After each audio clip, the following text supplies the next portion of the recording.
and welcome to Maidstone Studios in Kent. Wherever you live, whoever you vote for, one of these two men will be Prime Minister in a week's time. Welcome to the media spin room for the last debate of the UK's general election campaign.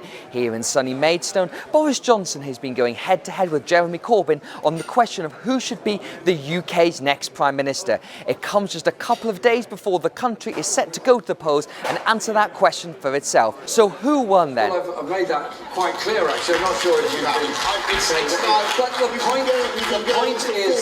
point is... Well, according to the pollsters YouGov, 52% of viewers thought Boris Johnson was triumphant compared to 48% for Jeremy Corbyn. Yes, we are cursed as a nation. It seems that ratio is going to define everything forevermore.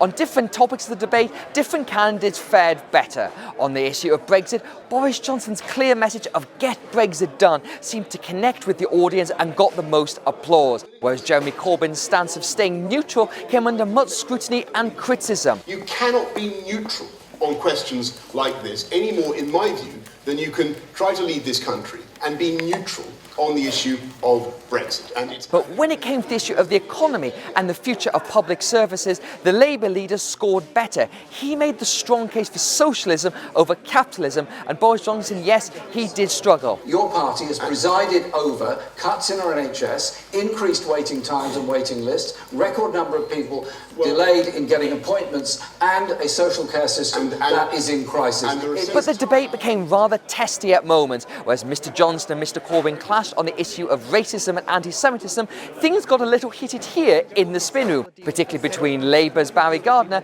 and the Conservative Matt Hancock. Do you know the answer to the question that has held in limbo British politics for the last 3.5 years? You've held it in limbo. No, Parliament has held it in limbo. No, you had a majority in Parliament and you threw it away. You had a majority. Are you saying that Parliament? You're agreeing with me that Parliament's blocked it? No, I'm agreeing. But the question, Barry, is you see, you were the government for 3.5 years. You were the government, and you failed to get it through. No, we failed to get it through because Parliament kept blocking it. No. But the question of who you want to be the next Prime Minister ultimately comes down to one of leadership. Who is the person people want to run the country? And according to YouGov, and according to what the audience said here, it was Boris Johnson who fared better. He was the one who seemed more prime ministerial and had better answers to those tough questions from the audience. Let's look at this at the state of the campaign. The Conservatives are 10 points ahead.